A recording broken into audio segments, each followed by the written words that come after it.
Thank you, Mr. Chairman. I appreciate the expertise you both bring today, the work that you all have done. I'm over here, Mr. Ponder. I know you were looking for where we're at. I've read work from both of you over the years. I want to start with you, Mr. Ponder. How many times can you recall in speeches Xi Jinping talking about preparing for war? Well, Congressman, last March, so less than a year ago, China held its annual two meetings, what they call them, the Lianghui, two meetings. It means the National People's Congress and another gathering called the Chinese People's Political Consultative Congress. Simultaneously, Xi Jinping gave 4 addresses to those to delegates to those two meetings. All 4 of them had the common theme of the need for China to prepare for war.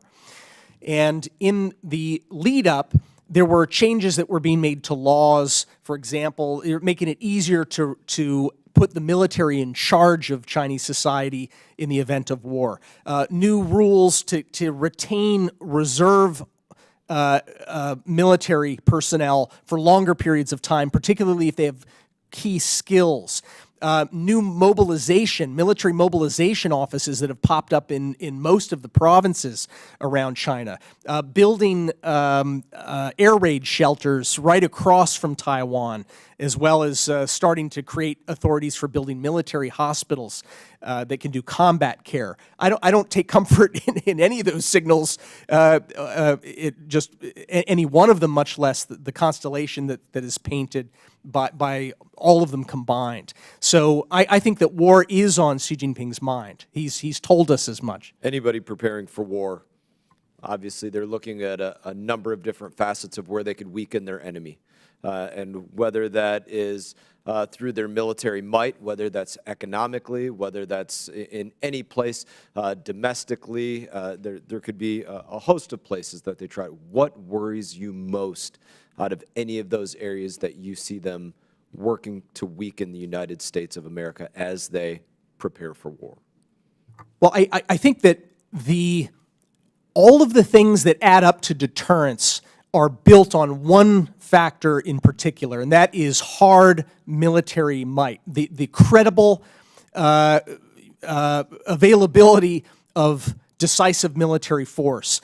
I worry that if we do not keep pace with the crises that Beijing in some cases is adding fuel to, we will not have sufficient capacity, munitions, whether it's torpedoes or anti-ship missiles, or the ability to build more of those things relatively quickly. It's not like the days of World War II with Rosie the Riveter, where you can build bombs on what the day before was, an auto factory quickly. These are very sophisticated munitions that, take sometimes years for those supply chains to add up. So my biggest concern is that we don't meet this moment that Xi Jinping is talking about as a moment where he can take advantage of what he calls an opportunity of 100 years.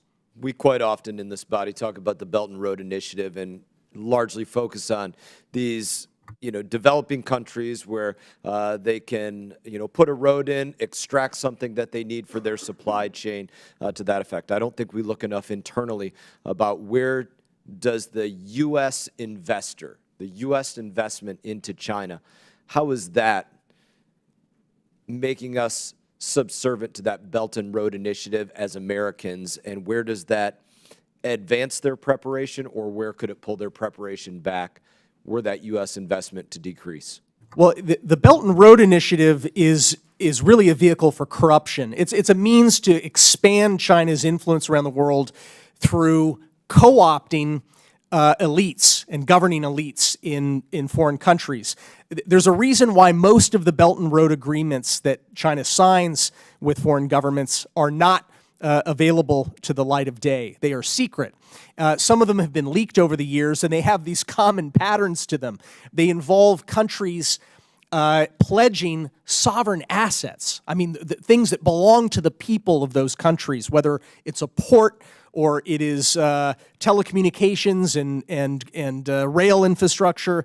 And so China is weakening the ability, really, of those countries' people to maintain something like a democratic. In some cases, they are democracies, and that democracy is at risk, or they aspire to be democracies and are undermined by the enormous debt and corruption that these agreements saddle on them. So that hurts our interests when corruption and co-optation of elites is the mode for advancing power in the world. That is terrible for our values and our influence.